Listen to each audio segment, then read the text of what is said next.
Hi guys, இன்றைக்கி காடை பிரியாணி எப்படி செய்யலாங்கிறத பார்க்கலாம். ஃபஸ்ட்டு ப்ராசஸ் ஆகிட்டு நம்ம காடையை நல்லா வாஷ் பண்ணி எடுத்துக்கலாம். கடையிலே நல்லா முடியெல்லாம் க்ளீன் பண்ணி தான் தராங்க.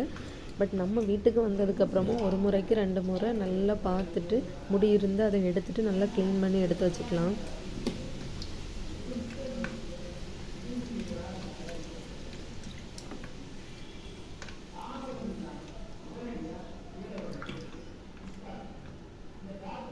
ஒரு 3 தண்ணி நல்லா வாஷ் பண்ணதுக்கு அப்புறமாட்டு கொஞ்சம் தண்ணியில் கொஞ்சம் மஞ்சள் தூள், உப்பும் கல் உப்பும் சேர்த்துட்டு அதில் இந்த காடையை போட்டு நல்லா வாஷ் பண்ணி எடுத்து வச்சுக்கலாம். அப்புறமாட்டு பிரியாணி செய்ய நம்ம ஸ்டார்ட் பண்ணிக்கலாம்.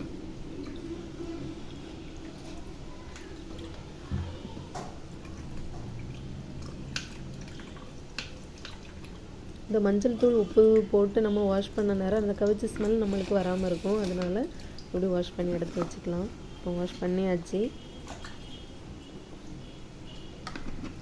இனி நான் பிரியாணி செய்கிறதுக்காக இதை குட்டி குட்டி பீஸாட்டு கட் பண்ணி எடுத்துக்கிறேன். முழு காடையாக போட்டு செஞ்சாலும் நல்லா தான் இருக்கும். நான் இன்றைக்கி கட் பண்ணி சேர்த்துக்கிறேன்.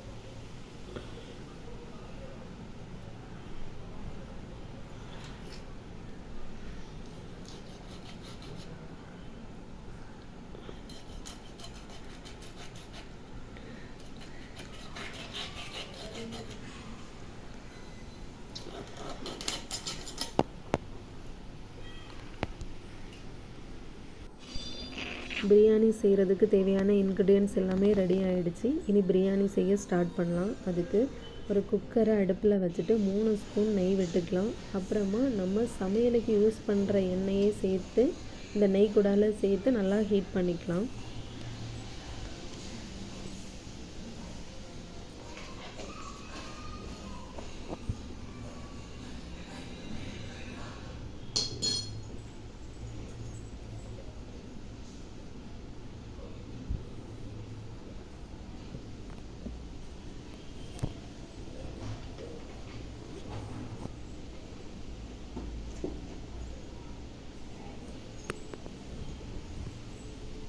ஆயில் நல்லா சூடாகிடுச்சு. இனி நம்மளுக்கு தேவையான ஸ்பைசஸ்லாம் பட்டை, லவங்கம், கிராம்பு, ஸ்டார்ஸ், பெருஞ்சீரகம், பிரியாணி இலை எல்லாமே சேர்த்து நல்லா ஃப்ரை பண்ணிக்கலாம்.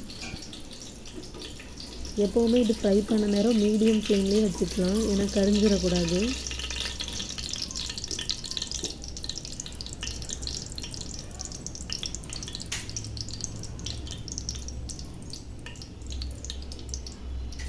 இந்த ஸ்பைசஸ்லாம் நல்லா ஃப்ரை ஆகி வருது. இந்த சமயத்தில் நம்ம ஆனியனை சேர்த்து நல்லா வதக்கி எடுத்துக்கலாம். ஆனியன் நல்லா வதங்க விடணும். அப்போ தான் நம்மளுக்கு பிரியாணி டேஸ்ட்டு செம்மையாக இருக்கும்.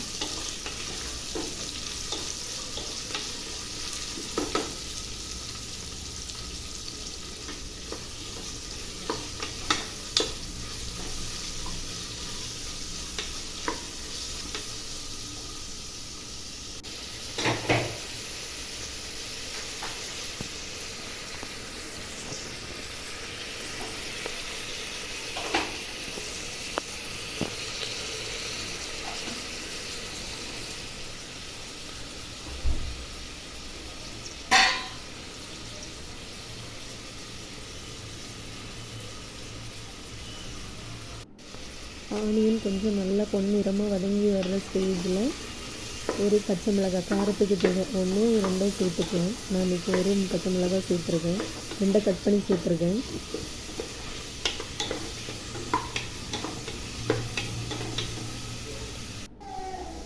இப்போ ஆனியன் நல்லா வதங்கிருச்சு. அதுக்கப்புறமாட்டு தக்காளி சேர்த்துக்கிறேன். தக்காளி சேர்த்து நல்லா வதக்கிக்கலாம். தக்காளி நல்லா மசிகிற அளவுக்கு நல்லா வதங்க விடலாம்.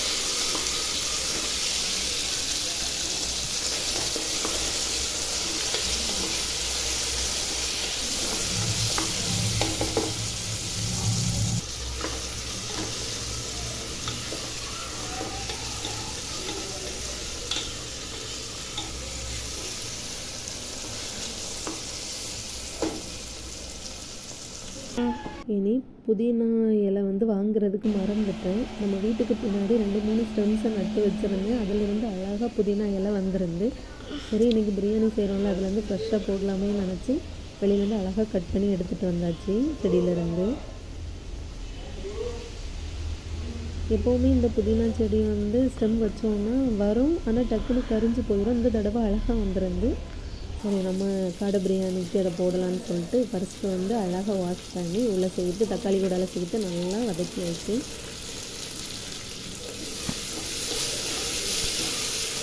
எப்போவுமே நம்ம வீட்டில் ஒரு செடி வச்சு அதிலிருந்து ஒரு இலை பறித்த கூடல அதோட ஹாப்பினஸ்ஸே தனி தான்.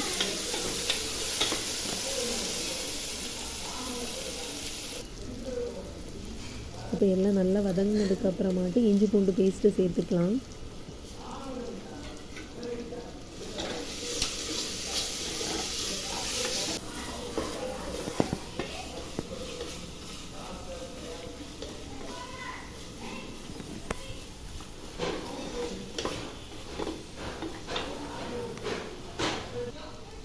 இனி பிரியாணிக்கு தேவையான மசாலாலாம் சேர்த்துக்கலாம். அதுக்கு ஃபஸ்ட்டு மஞ்சள் தூள் சேர்த்துட்டு அப்புறமாட்ட 2 ஸ்பூன் பிரியாணி மசாலா சேர்த்துருக்கேன். இதில் காரம் கம்மியாக இருக்கிறது மாதிரி தோணுச்சுன்னா ஒரு அரை ஸ்பூனுக்கு வத்தல் பொடி சேர்த்துக்கலாம்.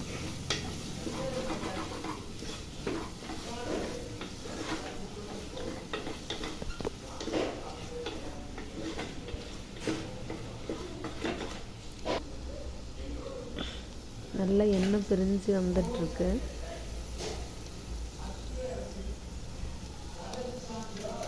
இந்த ஸ்டேஜில் கொஞ்சமாக தயிர் சேர்த்து நல்லா கிளறி விட்டுக்கலாம். தயிர் சேர்க்கும் போது தான் அது ஒரு க்ரீமியான கன்சிஸ்டன்சி நம்மளுக்கு கிடைக்கும். எல்லாம் சேர்த்து நல்லா மிக்ஸ் பண்ணி விட்டுக்கலாம்.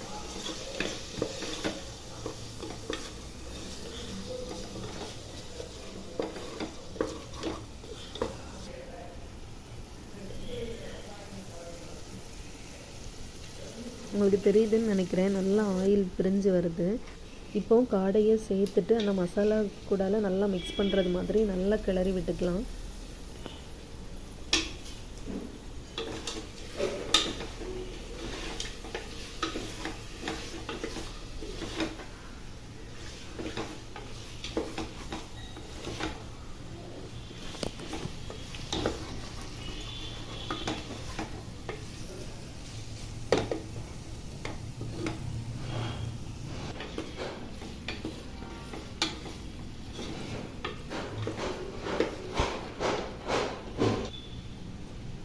ஃப்ளேவருக்காக கொஞ்சமாக கறி லீஃப் சேர்த்துக்கிறேன்.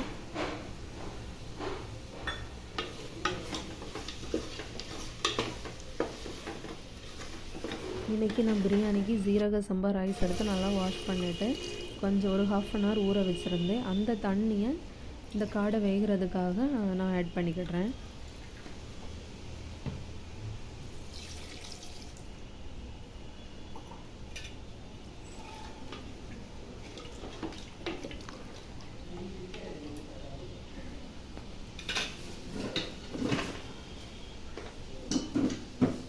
இனி தேவையான அளவு உப்பு சேர்த்துக்கலாம். நான் அன்றைக்கி கல் உப்பு சேர்த்துருக்கேன்.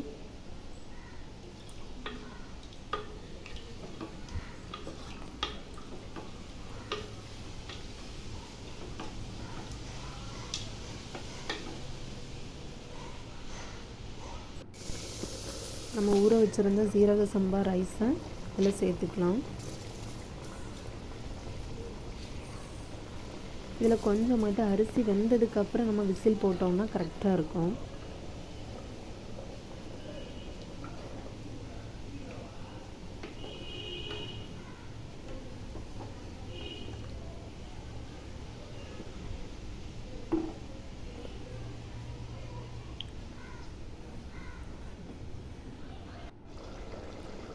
ஒரு கைப்பிடி அளவுக்கு கொத்தமல்லி இலை சேர்த்துக்கலாம்.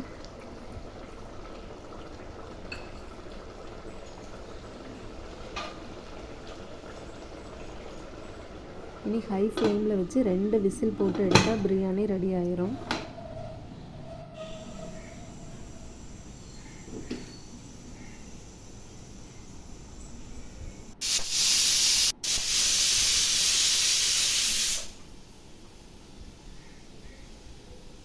ப்ரெஷர்லாம் ரிலீஸ் ஆனதுக்கப்புறம் ஓப்பன் பண்ணி பார்க்கலாம். சூப்பரான காடை பிரியாணி ரெடி ஆயிடுச்சு.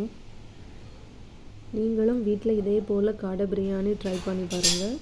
புதிய தொடக்கம், புதிய நம்பிக்கை. இந்த இயர் ஃபுல்லாக சிரிக்க ஒரு பிளான் சொல்லட்டுமா? சப்ஸ்கிரைப் பண்ண மறந்துடாதுங்க. Happy new year to all. Thank you.